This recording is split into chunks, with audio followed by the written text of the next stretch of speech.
Hello students, today we are going to discuss next fructose. Now fructose is also called fruit sugar and it is ketohexose क्योंकि इसके structure में देखो यहाँ ketonic group present है, so that's why it is ketohexose और 6 carbon atom की chain. अब ये बनता कैसे है? जब हम हाइड्रोलिसिस कर देते हैं डाइसेक्राइड सुक्रोज की C12H22O11 that is a sucrose, इसकी हाइड्रोलिसिस की इन्वर्टेज की प्रेजेंस में we get glucose plus fructose. Now structure fructose की, fructose is laevorotatory means it rotate the path of plane polarised light to the left की तरफ उसको rotate करेगा, so that's why it is laevo rotatory. और correctly इसका हम कैसे लिखते हैं, रिप्रेजेंट करते हैं D माइनस फ्रक्टोज के साथ, and this is the open chain structure of fructose. आपका CH2OH, उसके बाद ketonic group C double bond O, उसके बाद 3 आपके फिर आ जाएंगे alcoholic group secondary 2 degree alcohol वाले, and then primary alcohol CH2OH। अब ये जो फ्रक्टोज है ये 2 साइक्लिक फॉर्म्स में एग्जिस्ट करता है, और वो साइक्लिक फॉर्म कैसे बनती है? जब एडिशन होती है जो 5th कार्बन पर OH है, ये वाला 5th कार्बन के OH के to the C double bond O, इसके साथ कार्बोनिल ग्रुप के साथ, इसके साथ जब एडिशन होगी तो ये देखो इस तरह से रिंग बनेगी 5 मेंबर्ड ये रिंग बन रही है, जिसको हम इस तरह से फिर रिप्रेजेंट करते हैं, एंड दैट रिंग इज फ्यूरेनोज। सो ये है स्ट्रक्चर आपकी अल्फा D माइनस फ्रक्टोफ्यूरेनोज। अब इसको हम लिखेंगे क्या? फ्रक्टोफ्यूरेनोज। अब ये हमारी अल्फा फॉर्म है, तो बीटा में अब ये देखो यहाँ पर अल्फा D माइनस फ्रक्टोफ्यूरेनोज, इस स्ट्रक्चर में बीटा कैसे होगी? कल आपको बताया था OH ग्रुप अगर आपका इस साइड पहुँचेगा, अगर OH को हम इस साइड कर दे, CH2OH को इस साइड कर दे, then it is beta D minus fructofuranose. Similar इस वाले स्ट्रक्चर में भी OH को हमने ऊपर कर देना है और CH2OH को नीचे कर देना है, then it is beta D minus fructofuranose. तो ये हमारी जो स्ट्रक्चर है ये है हैवॉर्थ की। हैवॉर्थ ने जो दी है फ्यूरेनोज रिंग स्ट्रक्चर वो ये है, this is alpha D minus fructofuranose, और बीटा में मैंने आपको बताया था OH ऊपर चला जाएगा, CH2OH नीचे आ जाएगा। नेक्स्ट डाइसेक्राइड्स, तो डाइसेक्राइड्स में सबसे हम करेंगे सबसे पहले सुक्रोज। अब सुक्रोज जो है जब हम इसकी हाइड्रोलिसिस करते हैं we get equimolar mixture of D plus glucose and D minus fructose। कौन सा? D plus glucose and D minus fructose ये मिलेगा। सो ये कैसे बना? It is formed by combining 1 molecule of D plus glucose with 1 molecule of D minus fructose। Now this is alpha glucose and this is the structure of beta fructose। अब यहाँ से water की जो है वो रिमूवल होगा, water remove होगा, बाहर निकलेगा, तो अल्फा ग्लूकोज का यहाँ से ये देखो फर्स्ट वाली कार्बन से OH और यहाँ से H, जब वाटर आपका बाहर निकला और सेकंड कार्बन की जो है, तो इस तरह से ये H और O के बीच में ये एक लिंकेज डेवलप हुई है, ये इस तरह से। This is alpha glucose and this is beta fructose. दोनों में किसके साथ बॉन्ड बना? ऑक्सीजन के साथ।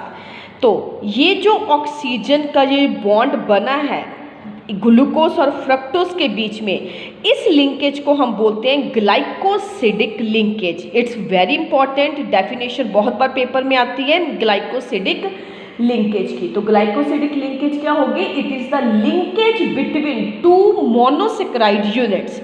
आपको पता है ग्लूकोज मोनोसेक्राइड है, फ्रक्टोज भी मोनोसेक्राइड है, तो 2 मोनोसेक्राइड यूनिट्स जो हैं उनके बीच में लिंकेज हुई किससे? ऑक्सीजन एटम के साथ, through oxygen atom, and that is known as glycosidic linkage. और ये लिंकेज बनी C1 of alpha glucose and C2 of beta fructose.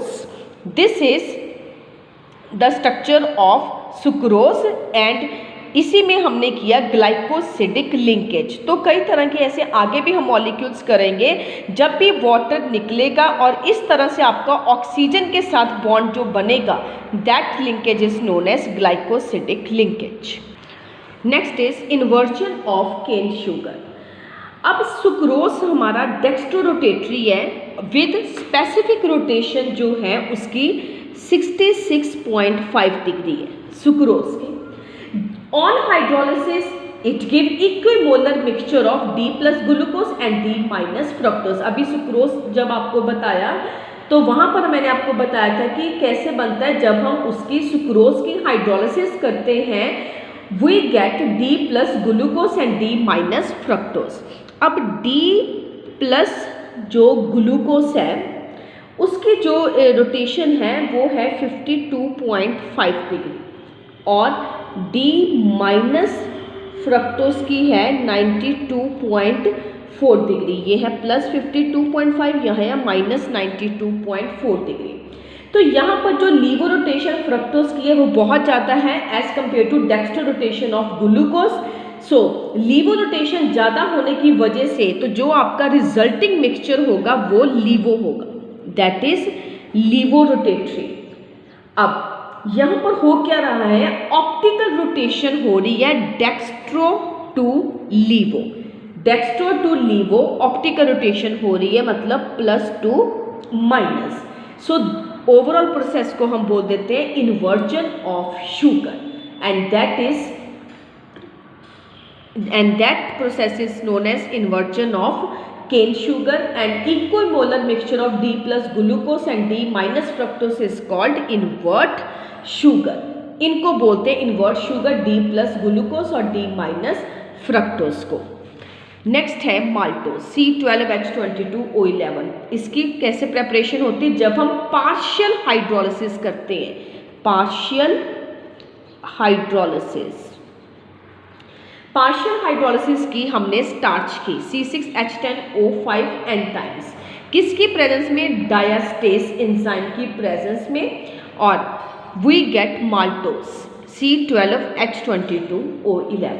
अब तो माल्टोज की स्ट्रक्चर, यहाँ पर 2 ग्लूकोज यूनिट्स जो हैं आपस में लिंक होंगे अल्फा ग्लाइकोसिडिक लिंकेज के साथ between C1 first carbon C1 of 1 galactose unit and C4 of other glucose unit. तो सेम जैसे हमने पीछे किया था वहाँ पर ये ग्लाइकोसिडिक लिंकेज जब आपको बताई थी, जैसे वाटर रिमूव हुआ C1 और C4 के बीच में, सिमिलर यहाँ पर आएगा आपका माल्टोज में। तो ये है आपका माल्टोज की स्ट्रक्चर। नेक्स्ट हम करेंगे लैक्टोज। लैक्टोज को हम मिल्क शुगर भी बोलते हैं। जब हम इसकी हाइड्रोलिसिस करते हैं डाइल्यूट एसिड के साथ, we get beta D glucose and beta D galactose. अब लैक्टोज में C1 of beta galactose unit link होगा C4 ऑफ ग्लूकोज यूनिट के साथ। ग्लैक्टोज की C1 किसके साथ जुड़ेगी, ग्लूकोज की C4 कार्बन के साथ। So it is 1,4 glycosidic linkage and structure, this is the structure of galactose and this is the structure of glucose. अब यहाँ पर फर्स्ट वाली कार्बन और फोर्थ वाली कार्बन से वाटर रिमूव हुआ, तो जो आपकी ऑक्सीजन की ये लिंकेज हो रही है वो फर्स्ट और फोर्थ के बीच में हो रही है। So this is 1,4 glycosidic linkage. Next is polysaccharides.